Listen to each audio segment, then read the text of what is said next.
नमस्कार, स्वागत है आपका। आप देख रहे हैं इंडिया न्यूज, उत्तर प्रदेश और उत्तराखंड का सबसे भरोसेमंद न्यूज चैनल। और आज हम आपको दिखाएंगे कि आखिर योगी आदित्यनाथ किस तरीके से पूरे देश में लोकप्रिय हो रहे हैं। और इसीलिए लोग कह रहे हैं कि यूपी में काबा तो यूपी में बाबा बा, इसी की चर्चा हो रही है। और शायद आज हम अलग अलग किरदारों की चर्चा करेंगे। एक तरफ तो उन माफियाओं को भी दिखाएंगे जिनके खिलाफ कार्रवाई हो रही है, और ऐसे लोगों को भी हम आपको दिखाएंगे जो माफिया से सफेद पोस्ट बन गए, और उनके किरदार के बारे में बताएंगे। तो चलिए इस कार्यक्रम को शुरू करते हैं, और आप भी बहुत ध्यान से देखिए कि आखिर इस समय हो क्या रहा है और राजनीति किस तरफ जा रही है। क्योंकि ये याद रखिए कि ये माफिया किसी के नहीं होते हैं, चाहे वो नेता बन जाएं, चाहे वो मंत्री बन जाए, लेकिन उनकी जो फितरत होती है वो कुछ वैसी ही होती है जैसी शुरुआत में। भले ही वो बहुत बड़े पद पे चले जाएं, लेकिन फितरत नहीं बदलती है। तो चलिए आइए इस कार्यक्रम को शुरू करते हैं। राजनेता तो कभी माफिया, तो कभी बाहुबली, तो कभी दबंग, जो कि अपने फायदे के लिए राजनीतिक पार्टियों का सहारा लेते हैं और अपने साम्राज्य को लगातार बढ़ाते रहते हैं। हर माफिया अपने फायदे और दबदबा को बनाए रखने के लिए परिवार के सभी सदस्यों को पार्टी में धीरे धीरे उतार लेता है और अपने लंबे समय तक साम्राज्य को कायम रखने की कोशिश करता है। आज आपको हम प्रदेश के उन माफियाओं के बारे में बताएंगे जिनका आपराधिक पन्ना कई अलग अलग मामलों से, उनके कारनामों से भरा है, और फिर राजनीति का सहारा लेकर अपराधी जनता के बीच बने रहते हैं। माफिया राजनीति से जुड़ जाते हैं और इसके साथ ही क्षेत्र में अपना दबदबा कायम कर लेते हैं। आपको हम हर माफिया के बारे में एक एक करके बताएंगे कि किस माफिया का किस पार्टी से नाता रहा और कौन अपराधी किस अपराध में संलिप्त रहा। ग्राफिक्स के जरिए आपको हम बताते हैं कि कौन कौन से माफिया राजनीति में चले गए और उन्होंने राजनीति का दामन पकड़ लिया। प्रदेश के माफिया में अगर हम बात करें धनंजय सिंह की, आजकल धनंजय सिंह बड़े नेता कहे जाते हैं, और मैं आपको बताऊं कि एक पार्टी के वो राष्ट्रीय महासचिव हैं। ब्रिजेश सिंह, विजय मिश्रा, मुख्तार अंसारी, अतीक अहमद, रिजवान जहीर, हरिशंकर तिवारी, ये न जाने कितने नाम है जो शुरुआत में माफिया थे, बाद में नेता बन गए। अब मैं आपको ये बता दूं कि यूपी एसटीएफ ने हाल में ही एनकाउंटर में कई लोगों को धराशायी कर दिया, और 188 लोगों की कुल सूची है जिनको यूपी एसटीएफ या पुलिस ने मार गिराया है, क्योंकि इन लोगों ने प्रदेश का अमन चैन छीन लिया था। और तभी से ये कहा जाने लगा कि यूपी में काबा तो यूपी में बाबा बा। तो आज हम लोग इसी की चर्चा कर रहे हैं और इसी पे बात करेंगे। हां, हाल ही में यूपी एसटीएफ के एनकाउंटर में गैंगस्टर अनिल दुजाना मारा गया। इससे पहले यूपी एसटीएफ ने कई बड़े अपराधियों को एनकाउंटर में ढेर कर दिया, और अब यूपी एसटीएफ के रडार पर कौन कौन शामिल है, इसी को लेकर यूपी एसटीएफ के चीफ अमिताभ यश से इंडिया न्यूज संवाददाता ने खास बातचीत की। क्या कहा अमिताभ यश ने, सुनिए जरा। उत्तर प्रदेश के बड़े माफिया शिवप्रकाश शुक्ला खात्मे के लिए बनी एसटीएफ ने अब 25 साल पूरे कर लिए हैं, और 25 साल के बाद सिल्वर जुबली जहां एसटीएफ मना रही, वहीं एक उत्तर पश्चिम इलाके के जो बड़े आपराधिक तौर पर जाना था अनिल दुजाना, उसको इनकाउंटर मारा है। हमारे साथ यूपी एसटीएफ के चीफ है अमिताभ यश मौजूद है। सर, क्या कुछ घटना रही कल, क्या कुछ घटना जिसमें दुजाना मारा गया? अनिल दुजाना पश्चिमी यूपी का एक बहुत ही दुर्दांत किस्म का अपराधी रहा है, और इस पर लगातार एसटीएफ नज़र बनाए रखती थी, चाहे वो जेल में हो या जेल के बाहर हो। कल एसटीएफ ने इसे घेरने में सफलता प्राप्त की और इसको चैलेंज किया, तो इसने एसटीएफ पर फायर खोल दिया। इसने 2 वेपन से एसटीएफ पर फायर किया। इसके अलावा 2 वेपन से इसकी गाड़ी में और बरामद हुए हैं। इस फायरिंग में ये अनिल दुजाना मारा गया, लेकिन जो वेपन्स बरामद हुए हैं उससे ऐसा प्रतीत होता है कि ये किसी बड़ी घटना को अंजाम देने जा रहा था। ये इसका 21 साल का आपराधिक इतिहास है, जिसमें 65 मुकदमे इस पर कायम है। उस क्षेत्र में बड़े औद्योगिक घरानों से, औद्योगिक इकाइयों से, ट्रांसपोर्टरों से, बिल्डरों से भारी अमाउंट्स में वसूली करता था। और इसके अलावा 18 केसेस इसमें इसके अगेंस्ट मर्डर के हैं, जिसमें कॉन्ट्रैक्ट किलिंग्स, गैंग वॉर अथवा वादी और गवाहों का मर्डर, ये सब शामिल हैं। इन सभी में सोफिस्टिकेटेड वेपन्स का, कभी ऑटोमेटिक वेपन्स का, कभी पिस्टल्स का इस्तेमाल हुआ, और इस गैंग की फायर पावर भी बहुत मजबूत थी। इसलिए जब भी ये बाहर आता था तो जो लोग भी इसके विरुद्ध गवाही दे रहे हैं या अथवा देने की इच्छा रखते हैं तो उन सब में भी काफ़ी बेचैनी हो जाती थी। उनको कई लोगों को सुरक्षा भी पुलिस ने दे रखी थी, और लेकिन इसके बावजूद वादी और गवाह मारे गए थे, और कुछ ऐसे थे जिन पर गोली चली थी लेकिन बच गए थे। तो ऐसे इन कारणों से इस गैंग पर लगातार नज़र एसटीएफ बनाए रखती थी। ये थे UP STF chief Amitabh ji. साफ तौर पर कहना है कि लगातार कार्रवाई जारी है। अनिल दुजाना कल एक साहसिक मुठभेड़ में मेरठ में मारा गया, वहीं बाकी अपराधियों पर भी लगातार कार्रवाई जारी है। नफीस के साथ रवि कुमार, इंडिया लखनऊ। कि वो नेता जो पहले माफिया थे, अपराधी थे और बाद में उन्होंने राजनीतिक शरण ले ली। पहला नाम आता है धनंजय सिंह का। धनंजय सिंह बहुत चर्चित थे और सबसे पहला चुनाव उन्होंने निर्दलीय चुनाव लड़ा। हम आपको बता दें कि 16 जुलाई 1975 को कोलकाता में जन्म लेने के बाद धनंजय का पूरा परिवार यूपी के जौनपुर आ गया। 1992 में धनंजय सिंह पर युवक की एक हत्या का आरोप लगा। परीक्षा के 3 पेपर धनंजय सिंह ने पुलिस के हिरासत में दिए थे। 1997 में पूर्वांचल के ठाकुरों के गुट में वर्चस्व बढ़ता गया। 5 अक्टूबर 2002 को अभय सिंह और धनंजय सिंह आमने सामने आ गए और बनारस के टकसाल सिनेमा के पास उन दोनों लोगों में जबरदस्त गोलीबारी हुई और दोनों ने एक दूसरे के खिलाफ मामला दर्ज कराया। उसके बाद धीरे धीरे वहीं से धनंजय सिंह का राजनीति में पर्दापण होता है और उसके बाद पहले तो धनंजय सिंह जो है निर्दल चुनाव जीतते हैं। उसके बाद वह बहुजन समाज पार्टी का दामन थाम लेते हैं। बहुजन समाज पार्टी का दामन थामने के बाद 2 साल बाद ही धनंजय सिंह को पार्टी से बाहर कर दिया जाता है। उसके बाद धनंजय सिंह लगातार चुनाव हारते रहते हैं। उसके बाद धनंजय सिंह के गुणा और गणित को समझिए। धनंजय ने अपनी पत्नी को जो है वो जिला पंचायत अध्यक्ष का चुनाव जितवाया और नीतीश कुमार के साथ चले गए और इस समय वो नीतीश कुमार की पार्टी के राष्ट्रीय महासचिव है और उनके ऊपर ये जिम्मेदारी है कि कैसे वो पार्टी को मजबूत करेंगे, खास तौर पे उत्तर प्रदेश से। तो ये धनंजय सिंह का इतिहास था। मैं आपको यहां पर यह भी बताना चाहता हूं कि धनंजय सिंह की अगर विचारधारा की बात करें हम, तो धनंजय सिंह की कोई ऐसी विचारधारा नहीं है जिससे वो जुड़े रहे। जब वो बहुजन समाज पार्टी की उनको आवश्यकता पड़ी तो वो बहुजन समाज पार्टी में चले गए। जब उनको आवश्यकता पड़ी कि नहीं बहुजन समाज पार्टी से जब उनको निकाल दिया गया तो अब एक बार फिर से वो नीतीश कुमार के शरण में चले गए हैं। सवाल ये उठता है कि ये जो लोग हैं, जो माफिया हैं, इनकी न कोई जाति होती है न कोई धर्म होता है और ये किसके बारे में सोचते हैं? ये अपने परिवार के बारे में सोचते हैं और शायद धनंजय सिंह ने भी यही किया। इन्होंने अपने साथ 20 साल से रहने वाले कार्यकर्ता को चुनाव नहीं लड़ाया, इन्होंने अपनी पत्नी को जिला पंचायत अध्यक्ष का चुनाव लड़ाया और उस चुनाव में वो अपनी पत्नी को जितवाने में सफल रहे।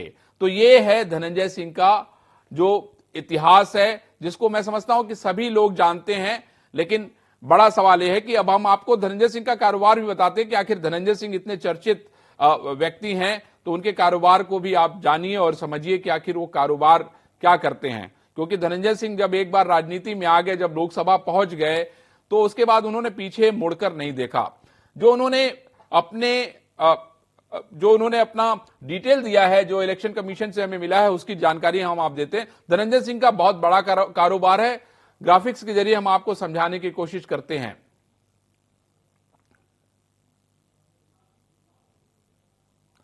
धनंजय सिंह की संपत्ति को अगर देखें तो 3 करोड़ 56 लाख अचल संपत्ति बता रहे हैं। 5 करोड़ 31 लाख वर्ष 2020 में, 1 करोड़ 93 लाख फॉर्च्यूनर, टैंकर, बेलेनो जैसी कारों के बारे में बताया है। आजीविका के बारे में बता रहे हैं कि इनके पास राइस मिल है, पेट्रोल पंप है, वो कितने हैं उसकी जानकारी नहीं है। इनके साथ ही धनंजय सिंह की जो पत्नी है श्रीकला, वो भी करोड़ों की संपत्ति की मालकिन है। ग्राफिक्स के जरिए आपको समझाने की कोशिश करते हैं। धनंजय की पत्नी श्रीकला के पास जो है 6 करोड़ 71 लाख की अचल संपत्ति है और 80 लाख की एक और संपत्ति बताई जा रही है। 2020 में 2 करोड़ 92 लाख की संपत्ति थी, ऐसा कहा जा रहा था। बाहुबली सांसद पर कई आपराधिक और हत्या के मामले दर्ज हैं, आपको हम ग्राफिक्स के जरिए वो भी बताते हैं। धनंजय सिंह की क्राइम कुंडली ये कहती है कि 24 मुकदमे, जिसमें 7 हत्या के केस हैं। अभी हाल में मुझे याद है लखनऊ में एक चर्चित हत्या हुई थी और उसमें भी धनंजय सिंह का नाम सामने आया था और उसमें तो धनंजय सिंह पे 25,000 रुपए का इनाम भी रखा गया था। लेकिन अब बड़ा सवाल यही है कि धनंजय सिंह जो कि अभी भी राजनीति में है, राजनीति कर रहे हैं, मामले दर्ज हैं, लेकिन उसके बाद भी चुनाव जीत रहे हैं। यही सबसे बड़ा सवाल है और मैं इसको यही समझना चाहता हूं। हमारे साथ अभी कुछ देरों में हमारे गेस्ट जुड़ जाएंगे, जिसमें आनंद दुबे भारतीय जनता पार्टी से हैं, रविशंकर जी हैं, एके जैन है। लेकिन उसके आगे एक और आपको शख्स की कहानी बताते हैं, ब्रिजेश सिंह की कहानी बताते हैं। ब्रिजेश सिंह को अगर हम देखें तो आपको यह पता होना चाहिए कि उनकी जिंदगी किस मोड़ पे, कहते हैं ना कि जिंदगी किस मोड़ पे आपको धोखा देके चली जाए, इसकी कानो कान किसी को खबर नहीं होती है। और शायद ब्रिजेश के साथ भी ऐसा हुआ। ब्रिजेश की पूरी जो कहानी है उसमें यह है कि उनके पिता की जब हत्या कर दी जाती है तो ब्रिजेश सिंह कॉलेज के मेधावी छात्र रहते हैं। पिता की हत्या का बदला लेने के लिए वो एक बार फिर से जो है इस पेशे में आ जाते हैं और उसके बाद जो है 1984 में जब उनके पिता की हत्या हुई, उसके बाद उन्होंने, जिन्होंने उनके पिता की हत्या की थी, उनकी हत्या कर दी। और उसके बाद ब्रिजेश सिंह ने भी पीछे मुड़कर नहीं देखा। और उसके बाद जब ब्रिजेश सिंह अपराध में थे तो उन्होंने भी राजनीति में आने का फैसला किया और धीरे धीरे धीरे वो भी राजनीति में आ गए। उनके परिवार के कई लोग राजनीति में हैं। उनकी पत्नी बनारस से निर्दलीय चुनाव, इस बार उन्होंने सुदामा पटेल जो कि भारतीय जनता पार्टी के प्रत्याशी थे, उनको चुनाव हरा के उन्होंने चुनाव जीता। ब्रिजेश सिंह के भाई चुलबुल सिंह कई बार के एमएलसी रहे। ब्रिजेश सिंह के भतीजे सुशील सिंह सैयद राजा से विधायक हैं, कई बार, तकरीबन 4 बार के विधायक हैं।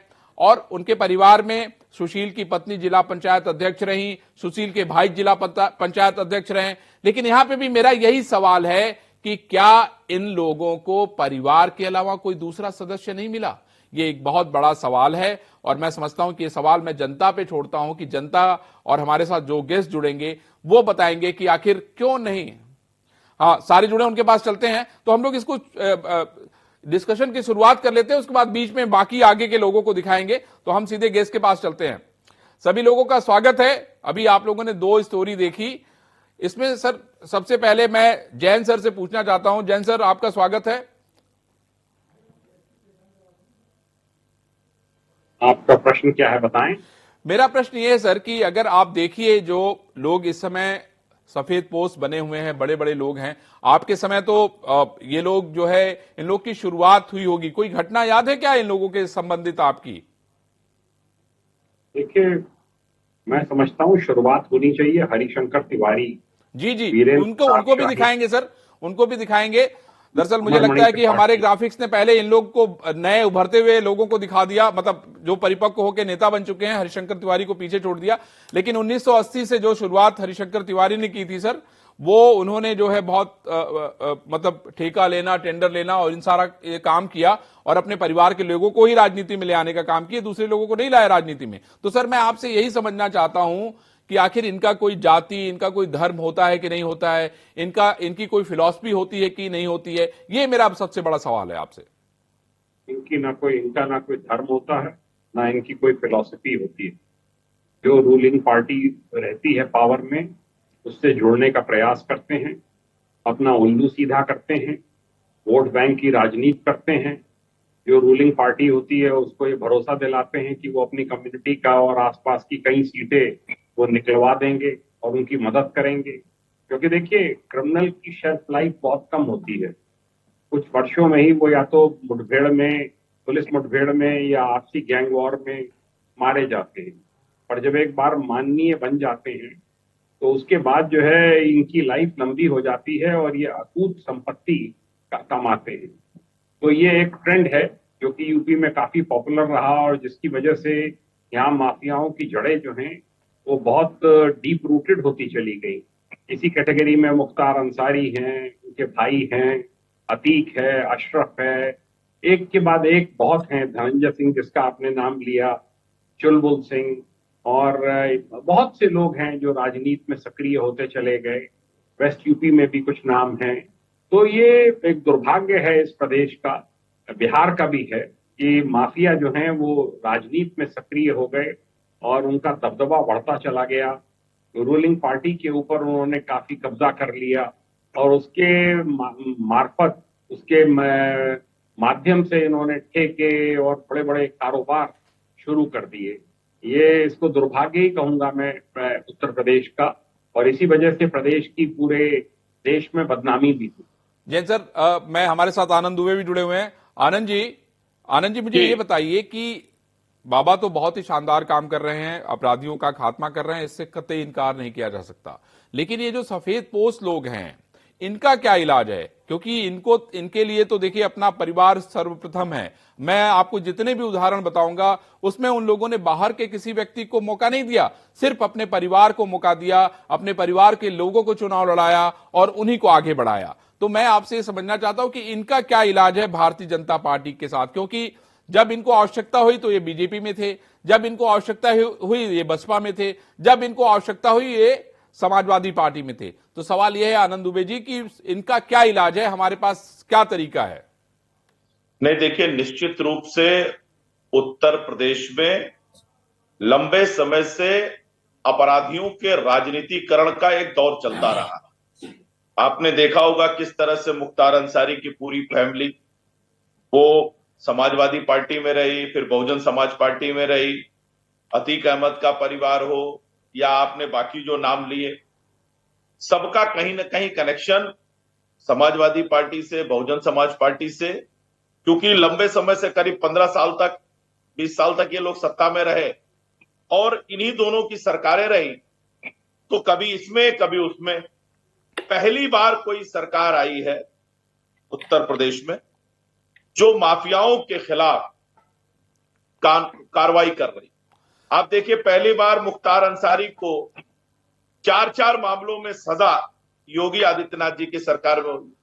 अतीक अहमद को आजीवन कारावास की अतीक अहमद को जो सजा हुई थी वो भी हमारी आपकी बात सरकार से में तो मैं एकदम सहमत हूं, लेकिन मेरी आंखें यही तो धोखा खा जा रही हैं। मैं आपसे यही तो समझना चाह रहा हूं कि ये जो बाकी लोग हैं, आप बताइए कि ब्रिजेश सिंह की पत्नी अन्नपूर्णा जो है सुदामा पटेल को एमएलसी के चुनाव में पराजित कर देती हैं और इसको लेके पूरे देश में चर्चा भी होती है। मैं आपसे यही समझना चाहता हूं कि ये जो सफेद पोस्ट लोग बने हैं, जो माफिया रह चुके हैं, उसके बारे में आप लोग क्या सोच रहे हैं, क्या कर रहे हैं, ये मैं समझना चाहता हूं और बाकी मैं समझता हूं कि प्रदेश और देश भी ये समझना चाहता है। नहीं, देखिए, ब्रजेश सिंह को टिकट भारतीय जनता पार्टी ने नहीं दिया था। ब्रजेश सिंह की पत्नी के खिलाफ भारतीय जनता पार्टी ने उम्मीदवार दिया। यह दुर्भाग्य रहा कि भारतीय जनता पार्टी उस सीट को नहीं जीत सकी। लेकिन इन माफियाओं के खिलाफ जो एक्शन है वो कहीं से भी ढीला नहीं। जहां तक बात अभी आपने धनंजय सिंह से, आपने देखा कुछ दिनों पहले शिवपाल जी के साथ कान में बात करते हुए एयरपोर्ट पे कितनी खूबसूरत तस्वीर धनंजय सिंह की आई। जब मैनपुरी उपचुनाव हो रहा था तो नीतीश कुमार जी ने धनंजय सिंह जी को जिम्मेदारी सौंपी थी कि वो जाकर डिंपल यादव जी का समर्थन करें। ये नीतीश कुमार की तरफ से ये जिम्मेदारी धनंजय सिंह को दी गई और समाजवादी पार्टी इससे बड़ी खुश थी। तो समाजवादी पार्टी को बताना चाहिए कि जिस धनंजय सिंह का नाम लेके वो बार बार बोलते रहे हैं, उस धनंजय सिंह से शिवपाल जी क्या बात कर रहे थे और शिवपाल जी से धनंजय आनंद, एकदम सही सवाल आपने किया है। मैं समझता हूं कि अभिषेक राय हमारे साथ समाजवादी पार्टी के प्रवक्ता है। अभिषेक जी, क्या जवाब है आपके पास इसका? अखिलेश यादव ने ही सवाल उठाया था, मुझे याद है, जब उन्होंने ये कहा था कि एक जो है बाहुबली क्रिकेट खेल रहा है खुलेआम और सरकार कोई कार्रवाई नहीं कर रही है। अभिषेक राय जी, और आपके जो नेता हैं शिवपाल यादव जी और डिंपल यादव जी, जब उनको समर्थन देने जाते हैं तो वो अच्छे बन जाते हैं। मैं मुझे एक बात, बहुत सीधी सी बात मैं पूछना चाहता हूं। अभी आनंद दुबे जी बड़े चालाकी से आपके सवालों के जवाब में आंखों में धूल झोंक रहे थे। इन्होंने ब्रिजेश सिंह पे कोई टिप्पणी करी। अभी आपने सुशील सिंह की बात करी थी, सबसे प्रिय विधायक है माननीय मुख्यमंत्री जी के। कितनी फोटोएं आप देखे होंगे, क्या है वो? ब्रिजेश सिंह के भतीजे हैं। नहीं, देखिए, ब्रिजेश सिंह के भतीजे से मतलब नहीं है। मैं ये कहना चाह रहा था अभिषेक देखिए, मैं ये कहना चाह रहा था कि ये जो माफिया परिवार के लोग हैं वो बाहर के लोगों को आगे नहीं बढ़ा रहे हैं, वो अपने परिवार के लोगों को आगे बढ़ा रहे हैं। ये बड़ा सवाल है। तो नहीं, बिल्कुल आपकी बात एकदम जायज है, मैं उसी बात का जवाब दे रहा हूं। जब बात ब्रिजेश सिंह की आती है, धनंजय सिंह की आती है, इन लोग को साफ सूझ जाता है साहब। अरे भाई, धनंजय सिंह पे तो मैंने कहा, जवाब दीजिए ना, धनंजय सिंह से शिवपाल जी क्या बात कर रहे थे? अरे साहब, आप बता दीजिए सुशील सिंह के कान में क्या मुख्यमंत्री जी कह रहे थे? अरे चलिए, सुशील सिंह तो हमारे विधायक हैं। जरूर ये बता दीजिएगा। सुशील सिंह तो हमारे विधायक हैं। मुख्यमंत्री जी तो उनके विधायक कान है में तो कुछ आप कह रहे नहीं नहीं, नहीं होंगे, सुशील सिंह पे लेकिन देखिए आप ऐसा है, सुशील सिंह का सवाल इस बात से नहीं है। देखिए सुनिए, सुशील सिंह आप के मुझे विधायक धनंजय हैं। आप कैसी बात कर रहे हैं? मैं जिस मेरे को धनंजय जवाब सिंह दे- को अभिषेक आप राय जी, रोज कोसते अभिषेक रहे राय हैं, जी, अरे मैं आपके बीच में नहीं धनंजय बोला। अभिषेक राय सिंह को जी, आप रोज मैं इस कोसते पूरे रहे मामले हैं, को डाइवर्ट इसमें मत छिपाने करिए। की क्या बात है? अभिषेक राय जी, चिल्लाने के पूरे लिए नहीं मामले है को ये मंच। डाइवर्ट मत करिए। मेरा देखिए सीधा सा सवाल है, देखिए, मेरा सीधा सा सवाल है कि इनके यहाँ ये मिले तो वो बुरे हो जाते हैं, आपके यहाँ मिले तो अच्छे हो जाते हैं। नहीं बोला, मुझे बोलने का मौका दिया जाए। एकदम मौका दिया जाएगा, लेकिन मेरा सवाल बहुत सीधा है कि इनके यहाँ अगर माफिया जुड़े तो वो बुरा हो गया और आपके यहाँ जुड़े तो अच्छा हो गया। हमने कभी ये नहीं कहा। हमने सबसे पहली बात ये कही, माफिया का कोई जाति ना कोई धर्म होता है। हमारे राष्ट्रीय अध्यक्ष जी ने 2016 में खुले मन से अतीक अहमद को धक्का दे दिया। इसी मुख्तार अंसारी को ज्वाइन कराने के लिए हमारी पार्टी का डिवीजन हो गया। हमने सत्ता से बाहर रहना मंजूर कर लिया। लेकिन आप मुझे मुख्तार बता अंसार दीजिए। लेकिन अतीक अहमद के अरविंद मरने जी, के बाद आपके अध्यक्ष जी ने अरे ट्वीट आप किया। बीच में मत बोलिए अरविंद दुबे जी, जी, मैं आपके आपके अध्यक्ष बीच जी में ने बोलने ट्वीट नहीं किया। दूंगा। सवाल ये अरविंद जी, उठता है, देखिए अरविंद जी, मैं अतीक जवाब अहमद, दूंगा। अतीक अहमद शांति से नेता सुना था, करिए, नेता पढ़े लिखे उनको आदमी है, पॉलिटिकल पत्रकार पार्टी के है, लोगों ने तो बनाया। शांति से सुना करिए। नेता उनको पॉलिटिकल पार्टी ने अपने फायदे के लिए बनाया, इससे इनकार नहीं किया जा सकता और इससे कोई मेरी नहीं एक बच बात सकता। कंप्लीट जब आपको होने देखिए देंगे देना कि होगा। नहीं? नवलकांत सिन्हा जी, आप मुझे ये बताइए कि अरविंद जो जी, अरविंद जी मुझे जवाब अरे दीजिए। अरविंद जी, इस तरीके से नहीं, मैं क्षमा चाहूंगा, इस तरीके से नहीं मैं डिबेट कर पाऊंगा। नहीं, अभिषेक मुझे जी, आप बोलने का बताइए, आप मौका क्या नहीं दे कहना रहे। चाह रहे हैं? आप मेरे बीच में बताइए। आनंद दुबे बोल रहे हैं। नहीं नहीं, आप आनंद बताइए, दुबे की बताइए, बात- हम सुनना सब लोग चाहते हैं, सुन रहे हैं। बताइए। मैं सीधी सी बात कह रहा हूं अरविंद दुबे जी, जब इन स्वजाति माफियाओं की बात होती है, इनके लिस्ट में 61 में जो नाम आते हैं, क्यों नहीं कार्रवाई करते? अभी मैं आपको बता रहा हूं, मिर्जापुर के जो डॉन हैं उनके ऊपर क्या कार्रवाई करी है, कितने मुकदमे हैं उनके ऊपर, आप देख लीजिए। अभी एमएलसी का चुनाव वो जीते हैं, उन्होंने क्या कहते हैं, आप चुनाव की वेबसाइट पे जाके देख लीजिए। अभी आप नाम लेंगे, आप सारी चीजें बताएंगे। आपके नहीं पास तो नहीं, सारा हम तो डाटा इसीलिए है। बता रहे मैं इंडिया हैं, न्यूज हम को बधाई इसीलिए देता बता हूं। रहे हैं, हम इसीलिए बता रहे हैं कि नहीं, लोग भी इस बात को समझे, जाने, क्योंकि फैसला तो देखिए जनता को करना है, ये भी जान लीजिए। मैं अरविंद इस जी, चीज के लिए इंडिया न्यूज टीम को बधाई चलिए, देता कोई हूं। नहीं, अभिषेक भाई, अरविंद जी, बधाई देता हूं आप लोगों अभिषेक को। राय जी, आपके यहाँ फिर अरविंद जी, लौटेंगे। नवलकांत छोटा सिन्हा जी से जवाब। सवाल लेते हैं। अभिषेक राय जी अरविंद प्लीज। जी, अरविंद जी, छोटा सा जवाब। आनंद अभी आपके पास आपको लौटेंगे, बोले एक से मिनट, क्या जवाब आनंद दे अभी दोगे? आपके पास लौटेंगे। अभिषेक जी प्लीज। नवलकांत जी, मुझे ये बताइए कि आप तो बहुत वरिष्ठ पत्रकार हैं, आपने अपने सामने बहुत सारे लोगों को बढ़ते हुए देखा होगा कि किस तरीके से कॉलेज की राजनीति से लोग जयराम की दुनिया में आए और कहां से कहां पहुंच गए। अभय सिंह, धनंजय सिंह कभी बहुत अच्छे दोस्त हुआ करते थे, बाद में पैसे के लिए एक दूसरे के जानी दुश्मन बन गए, और न जाने कितने सारे लोग जो आपके लखनऊ यूनिवर्सिटी से निकल के पता नहीं कहां कहां चले गए। मैं आपसे ये समझना चाहता हूं कि ये जो अपराध और सफेदपोश, ये जो गठजोड़ है, ये आखिर कैसे टूटेगा? क्योंकि जनता, तो मैं समझता हूं कि जनता कितना समझ रही है, कितना नहीं समझ रही है, ये बहुत मतलब एक बहुत बड़ा विषय है, लेकिन पॉलिटिकल पार्टी तो समझते हुए भी नहीं समझ रही है।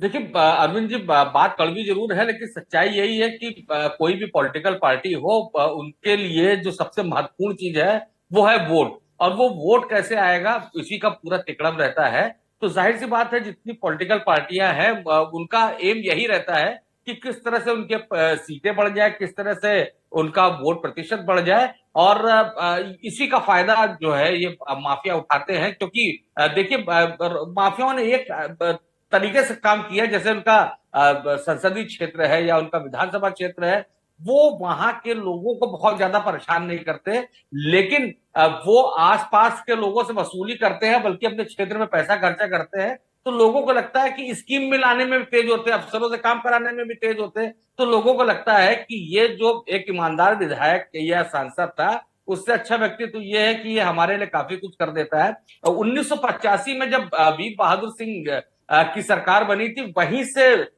जो माफिया है वो राजनीति में आना शुरू हुए। आपको ध्यान होगा कि हरिशंकर तिवारी एकदम ध्यान है, एकदम ध्यान है। 1985 में ही चुनाव जीत के आए थे, और वो पहले व्यक्ति थे जिसने जेल से चुनाव लड़ा था और जीता था। अब ये जितने लोग कह रहे हैं ना कि इनकी पार्टी उनकी पार्टी, अब ये बताए हरिशंकर तिवारी कहाँ कहाँ मंत्री रहे, किसकी सरकार में? सारे कल्याण सरकारों में सिंह की मंत्री रहे। मैं सरकार ये तो में, कहना चाहता हूं कि वो वो सारे सरकारों में मंत्री थे, राजा गुप्ता की सरकार और में, 1997 राजनाथ से सिंह की लगातार सरकार में, वो 2007 तक मंत्री थे। हाँ, वो मायावती की सरकार में, वो मुलायम सिंह की यादव की सरकार में। तो दरअसल सब लोग जो है इसी तरह के हैं कि कैसे हमारी पार्टी चलती रहे, कैसे ज्यादा वोट आते रहे, और इसी का फायदा लगातार माफिया उठाते हैं। एक बात की तारीफ मैं जरूर करना चाहूंगा योगी आदित्यनाथ की, देखिए, दो सरकारें पिछले 2 दशकों में जो है चर्चित रही है कि कानून व्यवस्था को बेहतर बनाने के लिए, एक मायावती की, एक कल्याण सिंह की। लेकिन इस सरकार में एक नई चीज दिख रही है कि एक तो बड़े माफिया जो जैसे मुख्तार और अतीक थे, किसी भी सरकार में, जो भी सरकार उसमें बीजेपी पे शामिल है पहले वाली, कि वो इन लोग पे कोई कार्रवाई नहीं होती, बहुत ज्यादा होता था, जेल चले जाते थे, तो जेल में तो इनके लिए आराम गांव होता है, बल्कि वहां से इनके लिए काम करना आसान होता है, तो ये जेल चले जाते थे, इससे ज्यादा कुछ होता नहीं था।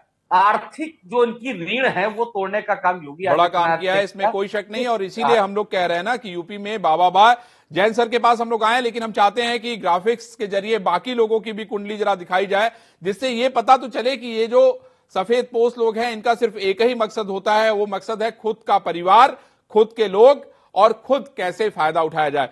इसलिए आज हम लोगों ने खास तौर पर इस कार्यक्रम को रखा, जिससे लोगों को पता तो चले कि असलियत जो लोग इस समय, बड़े बड़े लोग जो इस समय बड़ी बड़ी गाड़ियों में घूम रहे हैं, लोगों को पता चले कि आखिर उनकी हकीकत क्या है। ग्राफिक्स प्लीज जरा दिखाइए आगे।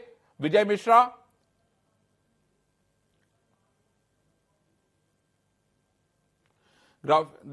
हाँ, विनीत सिंह के बारे में बताइए। विनीत सिंह के बारे में देखिए, विनीत सिंह को किसी से छिपा नहीं कि विनीत सिंह जो है बहुत बहुजन समाज पार्टी के नेता थे। बहुजन समाज पार्टी से एमएलसी का चुनाव जीता, अपनी पत्नी को जिला पंचायत अध्यक्ष का चुनाव लड़ाया, उसके बाद खुद वो जिला पंचायत अध्यक्ष का चुनाव लड़े और जीते। और बाद में जब इनको लगा, जब बहुजन समाज पार्टी चली गई, तो उसके बाद उन्होंने भारतीय जनता पार्टी का दामन थाम लिया और भारतीय जनता पार्टी के साथ विनीत सिंह इस समय खड़े हैं। सवाल यह उठता है कि भाई विनीत सिंह ने किसको लड़ाया?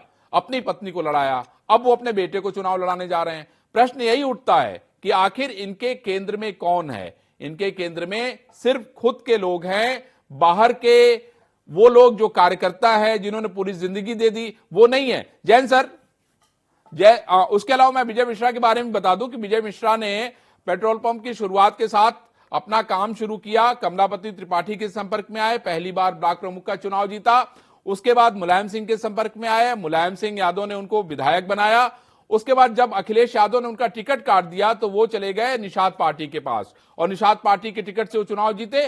2022 में उनको टिकट नहीं मिला। भारतीय जनता पार्टी ने बड़ा स्पष्ट कर दिया था कि हम विजय मिश्रा को टिकट नहीं देंगे, और विजय मिश्रा इस बार निर्दलीय चुनाव लड़े और विजय मिश्रा चुनाव हार गए। विजय मिश्रा ने भी किसको बढ़ाया? विजय मिश्रा ने अपनी पत्नी रामलली को एमएलसी बनवाया, अपनी पत्नी को जिला पंचायत अध्यक्ष बनाया, और जब लोकसभा चुनाव लड़ने की बारी आई तो अपनी बेटी को लोकसभा का चुनाव लड़ाया। किसी कार्यकर्ता को चुनाव नहीं लड़ाया। यह भी बहुत बड़ी बात है। जैन सर, मैं आपसे ये समझना चाहता हूं कि ये लोग इतनी बड़ी बड़ी बातें करते हैं, ये जो माफिया से सफेद पोस्ट बने हैं, इनकी सोच बड़ी सीमित है सर। नहीं, वो तो है ही। तो देखिए, थॉट प्रोसेस उनका बिल्कुल ही फर्क किस्म का है। अपने स्वार्थ की सोचते हैं, परिवारजनों के स्वार्थ की सोचते हैं, और धन इकट्ठा किस प्रकार से किया जाए इसकी सोचते हैं। कोई पब्लिक का वेलफेयर, किसी का कोई वो नहीं है। जो आपने कुछ देर पहले कहा वो सही है कि येन पटेल जो कॉन्स्टिट्यूंसी के लोग हैं उनका काम करा देते हैं, तो वो बड़ा प्रसन्न रहते हैं कि ये तो बहुत कारगर किस्म का हमारा एमएलए एमपी है, और चाहे उसके लिए उनको कोई भी तरीका आजमाना पड़े। पर यह है कि ऐसे लोग क्षेत्र की बर्बादी ही करते हैं। क्षेत्र का कोई इनके समय में उत्थान नहीं हो सकता है। जो भी माफिया हैं, जिनका भी आप क्षेत्र देख लें, कोई विकसित नहीं होगा। केवल अपना स्वयं का विकास ये करते हैं, किसी और को आगे बढ़ने नहीं देते हैं, और प्रदेश के डेवलपमेंट से, क्षेत्र के डेवलपमेंट से इनका कोई किसी प्रकार का कोई वास्ता नहीं होता। तो सर, इसका सोल्यूशन क्या है? इसका क्या सोल्यूशन है? क्योंकि जनता तो देखिए छलावे में रहती है, उनको लगता है कि उनका छोटा सा काम, जो आदमी संघर्ष कर रहा है, जिसका सर्टिफिकेट नहीं बन पा रहा है, अगर इनके एक मोबाइल फोन से उसका सर्टिफिकेट बन जा रहा है तो उसके लिए वही सबसे बड़ी बात है। प्रश्न उठता है कि आखिर इसका क्या सोल्यूशन है? क्योंकि मुझे तो फिलहाल इसका कोई सोल्यूशन दिखाई नहीं पड़ रहा है। नहीं, धीरे धीरे पब्लिक की सोच में परिवर्तन आ रहा है, और जो कार्रवाइयां हो रही हैं माफियाओं के खिलाफ, तो बड़े बड़े क्रिमिनल्स के खिलाफ एमपी एमएलए कोर्ट्स में कार्रवाइयां चल रही हैं। ये माननीय होना ही इनके गले में एक फंदा बन रहा है, क्योंकि एमपी एमएलए कोर्ट्स को निर्देश है कि जल्दी से जल्दी इनके मुकदमों को निस्तारित करें। एक एक करके सबको सजाएं हो रही हैं, होनी भी चाहिए। प्रदेश की जनता यही चाहती है कि जो भी माफिया है, जो भी गैंगस्टर है, जो बड़े बड़े हिस्ट्री शीटर हैं, इन सबको ये सब जेल के अंदर रहने चाहिए। जेल में भी सख्ती होनी चाहिए जिससे कि जेल के अंदर से अपना कारोबार ना चला सकें। ये सब किया जाना आवश्यक है, तभी प्रदेश की छवि सुधरेगी, तभी प्रदेश का विकास होगा और तभी प्रदेश में इन्वेस्टमेंट आएगा और यहाँ से बेरोजगारी दूर होगी। हम आगे भी अगर बात करें सर, अगर हम मुख्तार और अतीक की बात करें, अगर उनकी राजनीतिक इतिहास को देखें तो राजनीति भी उन्होंने की तो सिर्फ अपने परिवार के लिए। अपने भाई को सांसद बनाना चाहते थे, अपने बेटे को सांसद बनाना चाहते थे, अपने परिवार के लोगों को ही उन्होंने सांसद बनाया, विधायक बनाया, राजनीति में आगे किया और किसी को इन्होंने आगे नहीं बढ़ाया। तो ये भी इसी का फायदा इन्होंने उठाया। इनके लिए भी कोई पार्टी मायने नहीं रखती थी।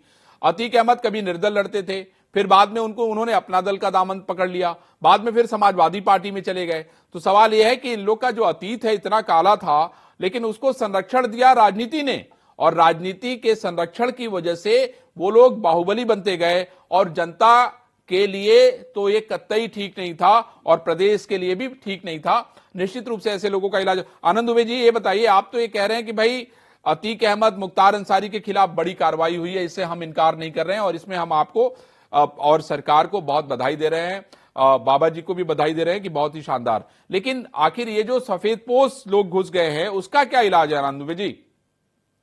नहीं, देखिए, जो भी माफिया है उत्तर प्रदेश में, चाहे वो सफेद पोश है और चाहे वो जो सफेद पोश बनने की तैयारी में, सबके खिलाफ कार्रवाई हो रही है, विधिक कार्रवाई हो रही है।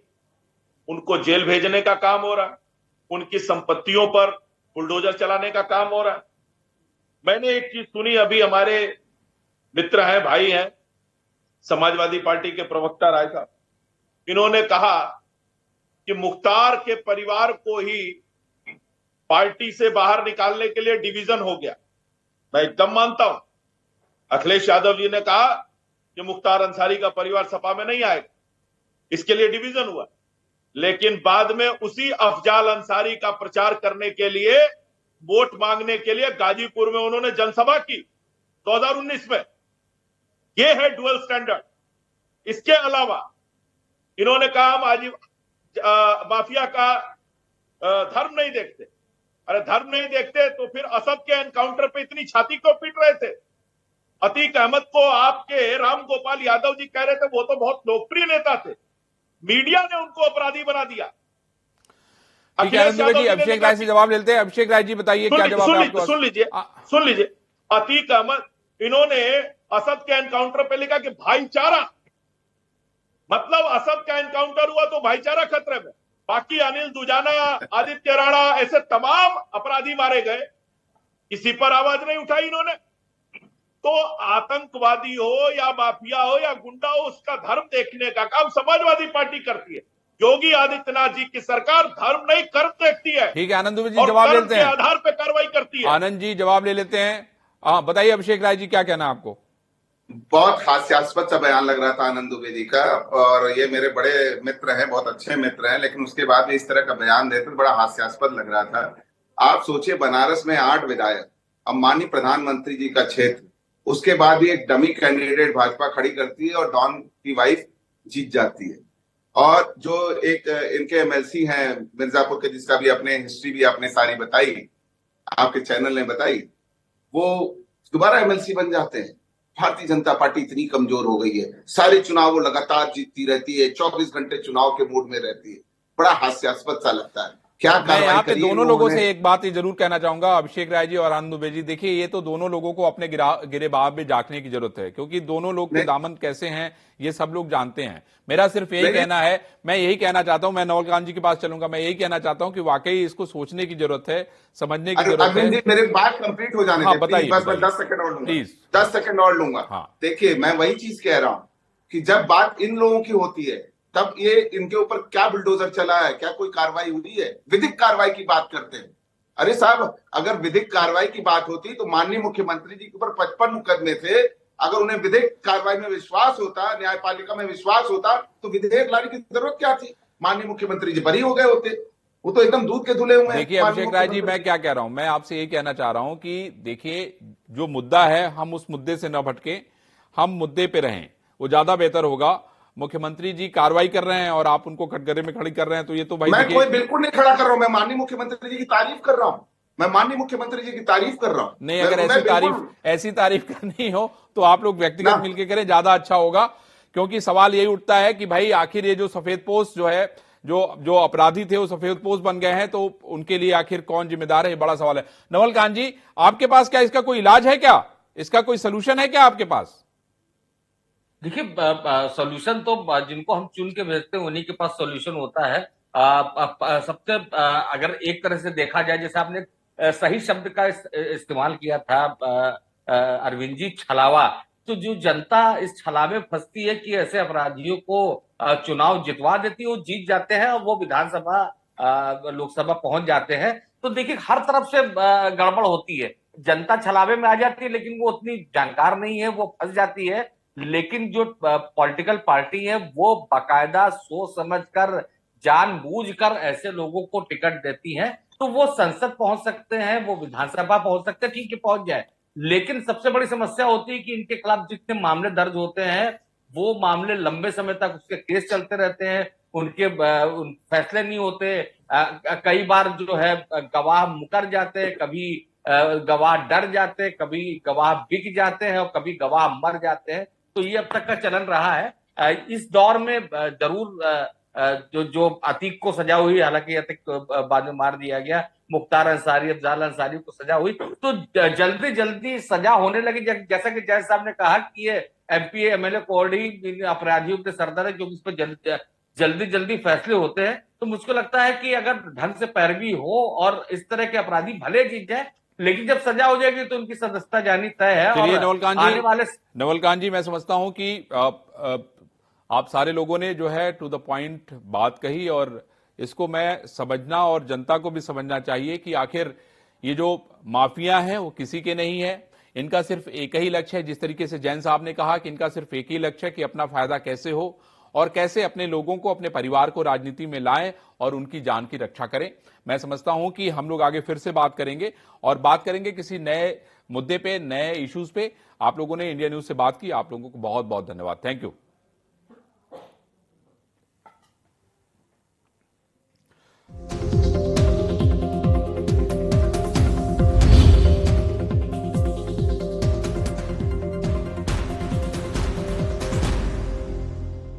आज दही बड़ा खाने का मन है।